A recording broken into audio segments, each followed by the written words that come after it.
Hello. You're listening to Questboard, a podcast where we make up random side quests. My name is Brandon. And I'm Tiffany.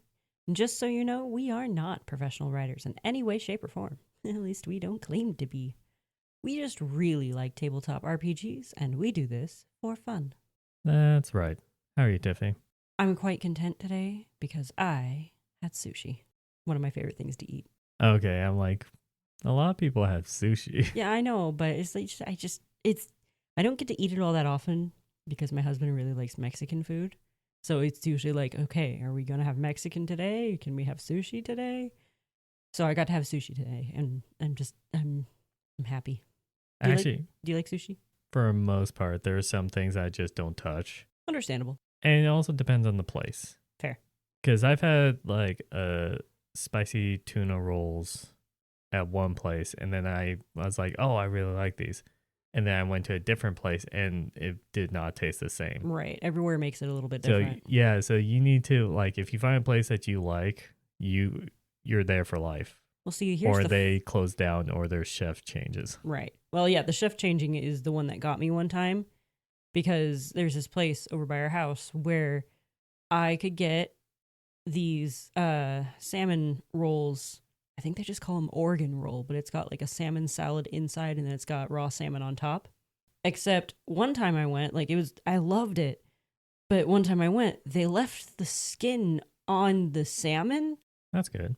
I wasn't prepared for that. It really caught me off guard and I found out that I don't like it. So that really threw me off. And then the next time we went there, no skin. I don't know what it was. You know, funny enough, I don't mind raw salmon. I love raw salmon because it's like the meat is very slabby, you know, it's and like all that butter. It's so good. But raw tuna is too mushy for me. Yeah, raw tuna is a little bit different. When I've had the sushi raw tuna, it was just like in my mouth. I'm like, You where you have it sit on the side of your mouth where you just hold for a second and then you're like, I don't want to finish this, but I don't want to spit it out because it's rude. Where you're just forcing yourself, like, you need to mentally prepare yourself to swallow. I've done that, yeah. And so I'm like, I'm never having raw tuna again. I'm okay with raw tuna. Except for spicy tuna or anything like that. Technically, that's raw tuna, but that's in the middle of the roll. Gotcha. And it's covered with a bunch of sauces and the rice, so it's masked. Gotcha. You know what I mean? Yeah. I'm okay with tuna or salmon. I just like the flavor of salmon better. I mean, we live in the Pacific Northwest. We get salmon a lot. Yeah. And we're picky about salmon. Because Alaska salmon is better than Atlantic salmon. Pacific salmon is better than Atlantic salmon. I've never had a chance to compare, so I wouldn't know. I mean, to be fair, our frame of reference is I've had Atlantic salmon before, but it takes a while to ship over here, so it's probably not as good. Okay, I mean, that could be a huge factor. If you had a chance to taste both fresh. But I'm still going to be biased. I don't care. Local represent. Yeah. Well, I mean, if any of you out there like sushi, tell me what your favorite rolls are. My favorite is the Ichi roll, specifically from a restaurant I don't want to name because I don't want to say exactly where we are. Yeah, let's not dox ourselves. Yeah. That's why I didn't say the one place I could only eat sushi at. That's fair. It's okay. I'll just describe it then. It's got tuna salad inside with cucumber. And then it's the reverse roll. So it's got the rice on the outside with the seaweed inside of that. With shrimp along the top, sweet chili sauce, and then peanuts. That sounds complicated. It's so good though. So yeah, down in comments, I guess. Yeah. What's your favorite sushi? One that I think is specifically at the place that I like to go to. I can't remember exactly what it's called or what's in it because it's been a while because sushi is expensive. Like I said, I just had some today. But I remember I like spicy and all that stuff. And so I remember it had like a very thin slice of jalapeno on top, but it's like they had presented so it's not like laying on its side. Right. But like vertical and then a very thin slice of jalapeno on top and had sriracha mayo on it and all that stuff. I feel like I know exactly which one you're talking about because we could easily talk about this after the podcast. Okay, fine.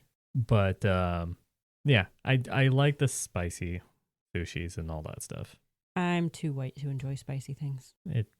It's a shame. It is. I would like to enjoy spicy things. The flavor there is really good, but the spice, I just can't handle Actually, that reminds me. I like spice, but to a certain extent. I'm not like those people who go super high spice just to like push their Are we limits. talking Because sporty spice here or like baby spice? Ghost Pepper Reaper, Ghost Reaper Pepper, whatever it's called. And Spice Girls reference just I didn't listen to them. they were so good. But anyways, I don't like pushing the limits. You know, I like get that, I yeah. like to add a spice and kick to it, but if it's too much, it's not enjoyable. It's not food. I can But understand that. it's a funny gimmick.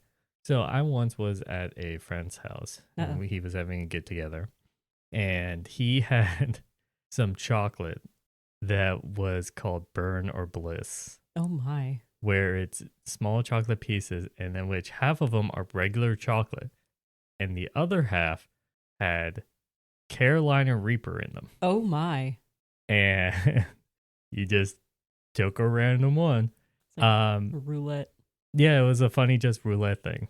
I got 3 chocolates in a row trying to get the Reaper one because everyone else was in pain. Oh gosh. But I don't like chocolate. Like, I don't like sweets, That's funny. especially on like a super empty stomach or anything like that. Right.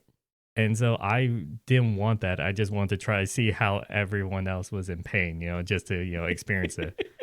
And then I finally got one and I found out it was bad. Oh, Like I had the no. sweats, I had, all Oh. that stuff. But the worst part was, have you ever, I don't know if you've gotten to like super spicy before, I avoid it at all costs. but sometimes like with spicy foods and all that stuff, it affects your blood pressure and all that stuff. Okay, I can imagine that. And which it can cause like lightheadedness, Mm-hmm. especially with the sweats and all that stuff. And then I got that and it was so bad that it started triggering my motion sickness. Oh no.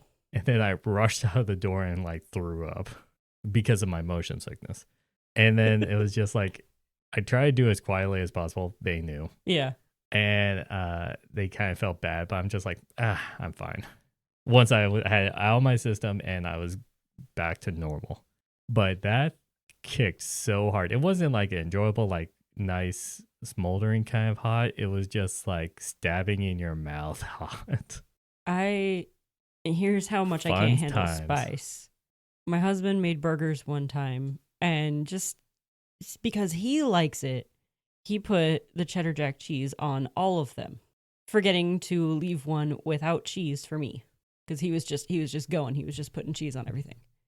I was just gonna bite the bullet and eat it. I moved it from the plate to my burger patty or bun, and then licked my fingers off, and almost died from the spice of just licking my fingers after touching it.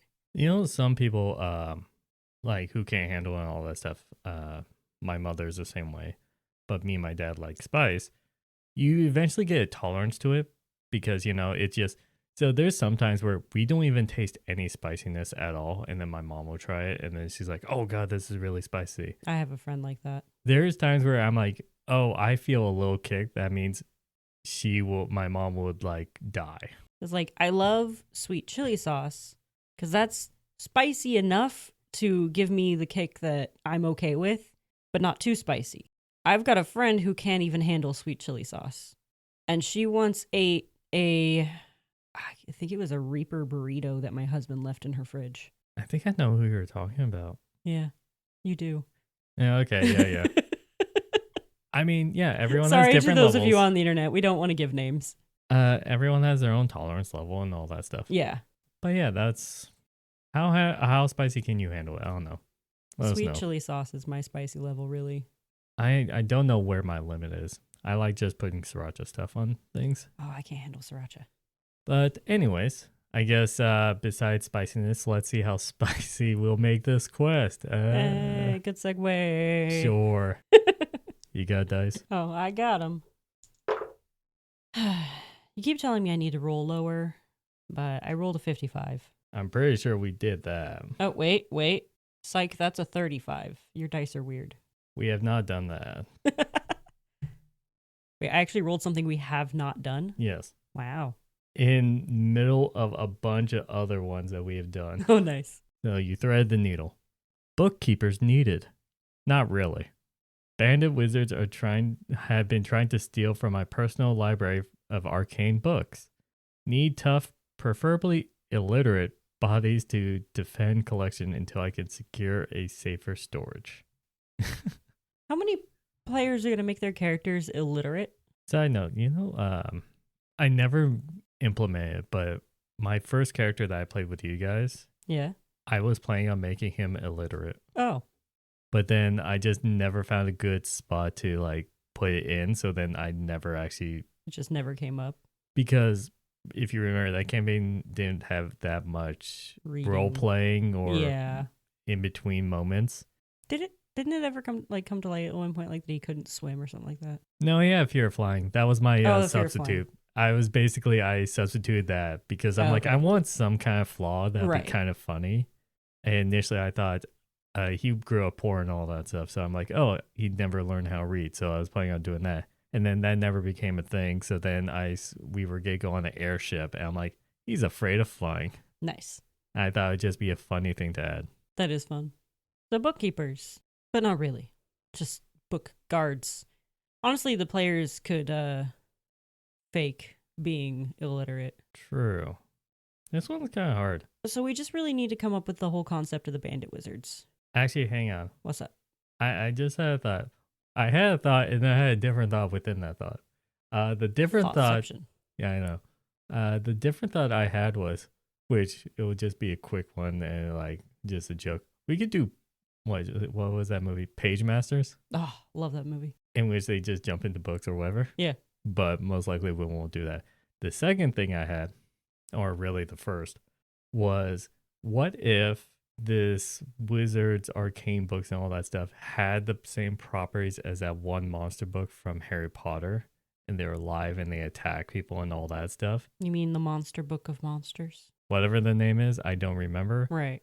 But what happens if like some of these books, like the party needs to defend it and basically turn this into Five Nights at Freddy's? Where Oh, yes. they're defending the place, but they're also from outside and inside. Mm-hmm. So they have to deal with these abnormal books that they can't harm, Right. and dangerous books and all that stuff. Mm-hmm. And of course, if someone tries to steal and all that stuff, the owner would be paranoid that they would destroy the book or possibly steal it like he initially thought Mm-hmm.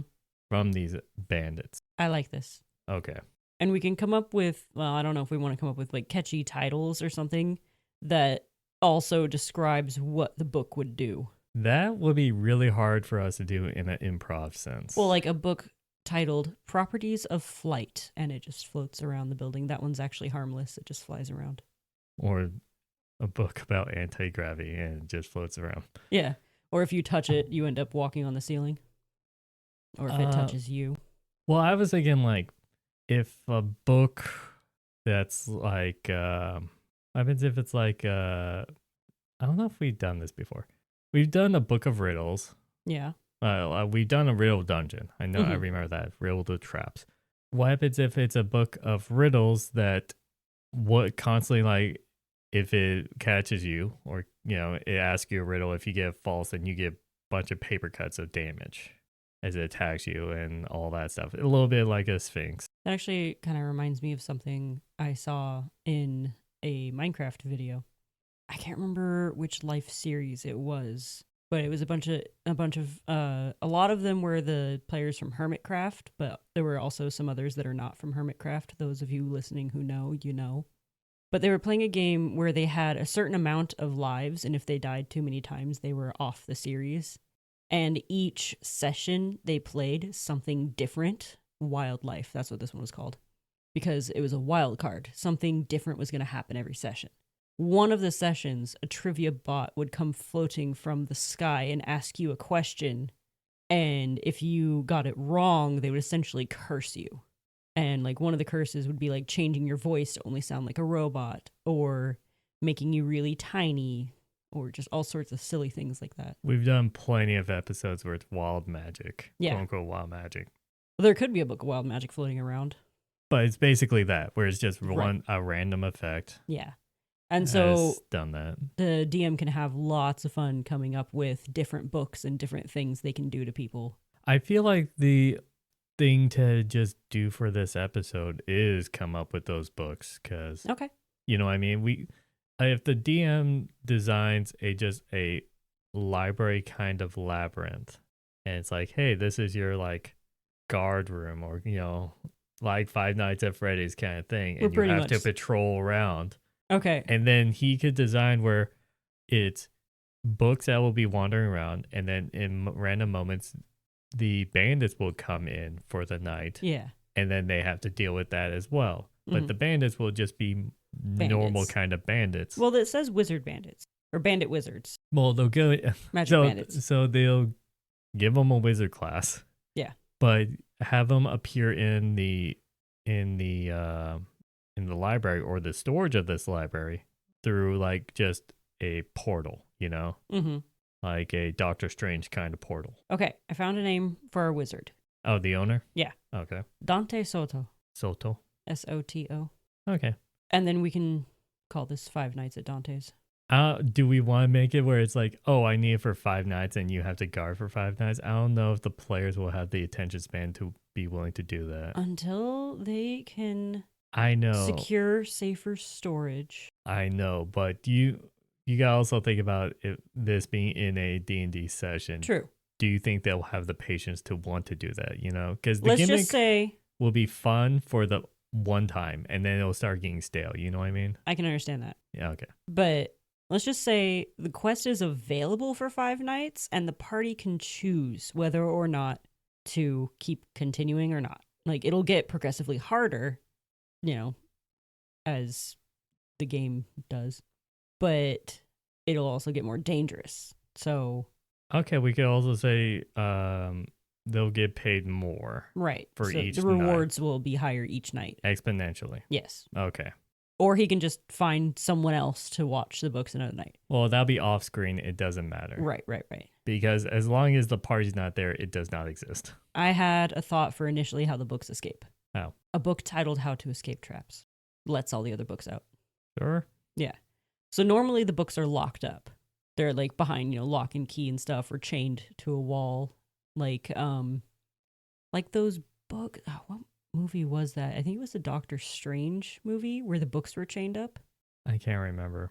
Okay. I think they were chained up in Doctor Strange and he like teleported in and stole them.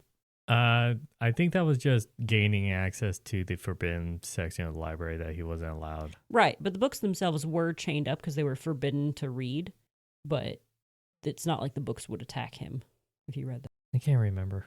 Down in the comments, whatever. Yeah. But like, that level of protection on the books that they're just like locked away, chained up, but this one book is letting them all out. Basically, like how Five Nights at Freddy's, all the animatronics starts in one section. See, I've never actually played that game.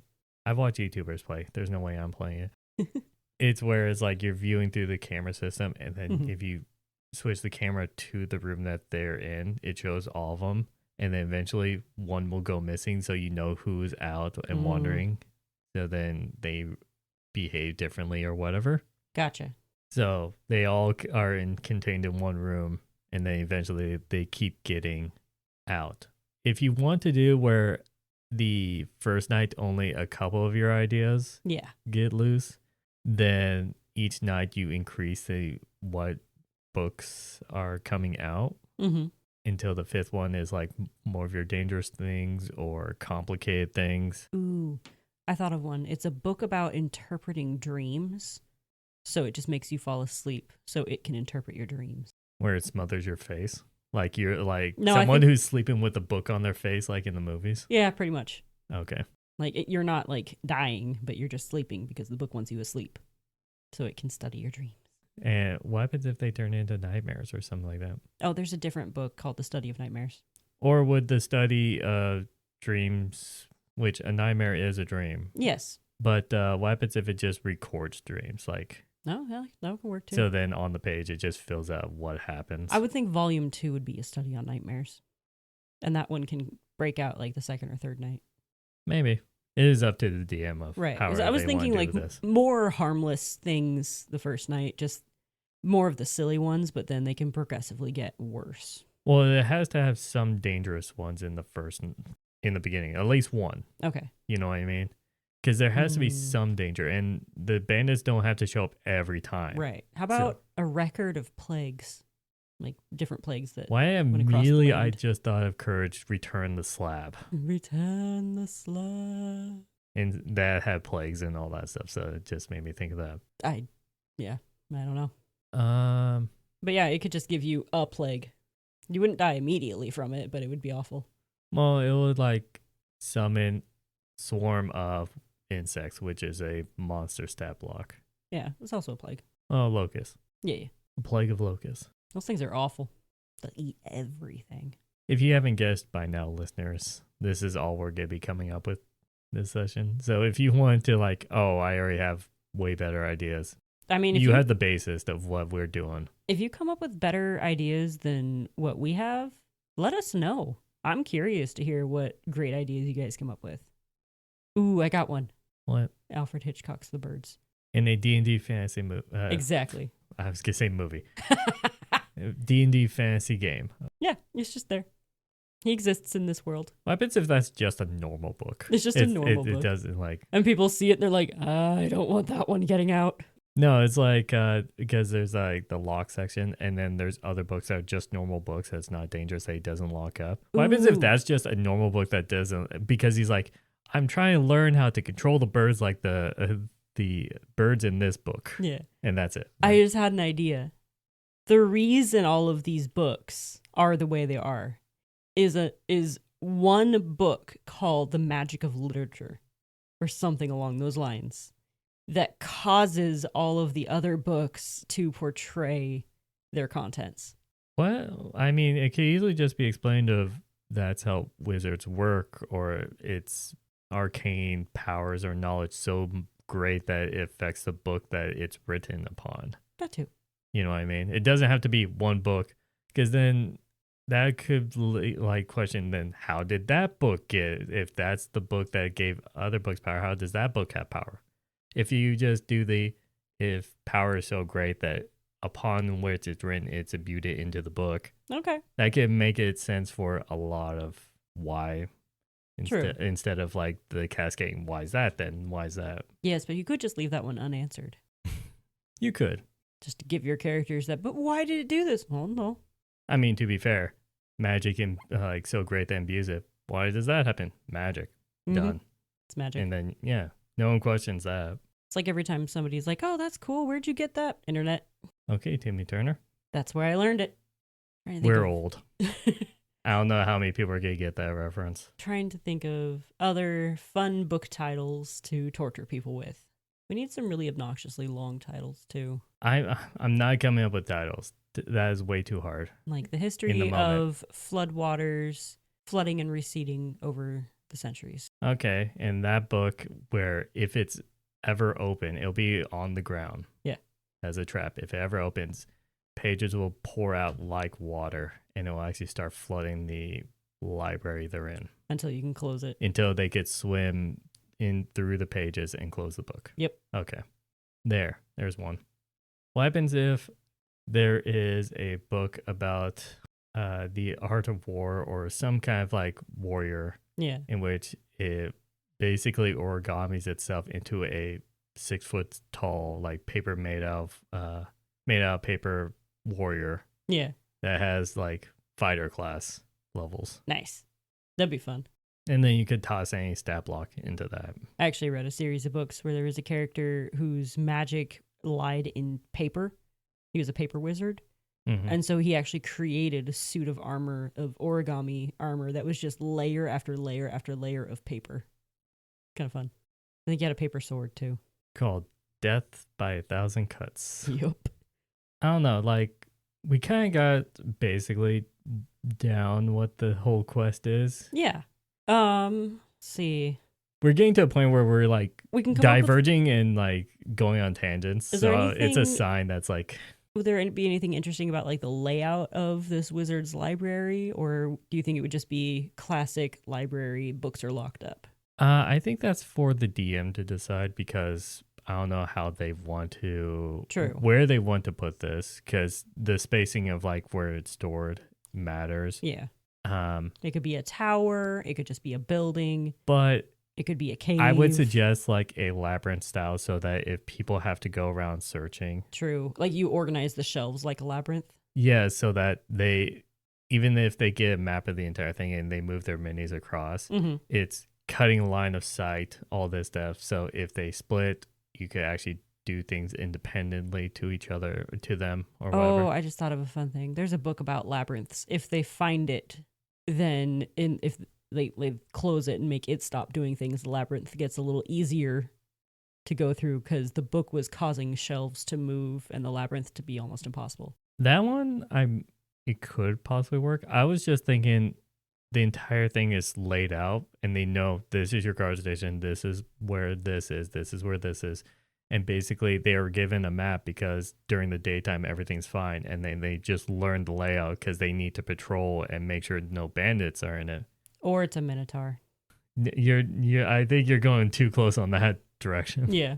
But I was just like, it's like they're the night guards. They know the area. Mm-hmm. It's not like ever changing. It's just they learn that the books can be dangerous. Right. Ooh, how about there's a book called The Care and Feeding of Sheep, or The Care and Feeding of Livestock, and it's just got instructions for taking care of various livestock. So you'd be walking through the labyrinth and you're like, why is there suddenly a cow? Wait, you completely lost me. The Care and Feeding of Livestock. Is this a paper cow? Is this Yeah. the book turns into a cow? That's it? It's just a cow. It's harmless. We got to do some harmless ones too. They can't all be awful. It's like, wait, why is there a chicken walking by? Who laid this Yeah. egg? Just throwing a little bit of confusion. Well, you just said one thing and then said cow. I'm like, why a cow? Like, Because a cow is livestock. yes, but I didn't connect that you made the book turn into cow. Gotcha. That's what I was confused about. Book is cow. I was picturing literal cow. Ah, yes. That's why I was very, very confused. Okay, we're on the same page. Get it? Womp womp. Anyways, I think that is, if you could think of better ones, let us know. Please let us know. So Your thoughts are probably better than ours. The sum up, the just general thing besides the specifics Right. is the parties get pretend to be illiterate just for a job. And if you fail that check, this entire mission doesn't happen. Yes, I mean, Quest. you could always do that for any mission. quest. Yeah. I mean, to be fair, all the quests we've ever made, all 100 and something, could easily not happen if they just kill the quest giver But why would they or want to do that? ignore the post on the board. Honestly, the meanest thing a player So could it ever do doesn't is just matter. not follow the breadcrumbs your DM is giving out. Well, I've done that before. Aw, you jerk. It's not what my character would do, which sounds bad, but it was legit. Yeah, I know. I don't get hurt if I prepare a quest and then they don't follow it because I recycle them. Yeah. And I could come up with new things if you couldn't tell by this podcast. What? You have an imagination? Right? So I do not get hurt when it comes to that. Anyways, a wizard wants their collection of books to be guarded from bandits that would possibly steal it until they find better storage. He would bring the party to it.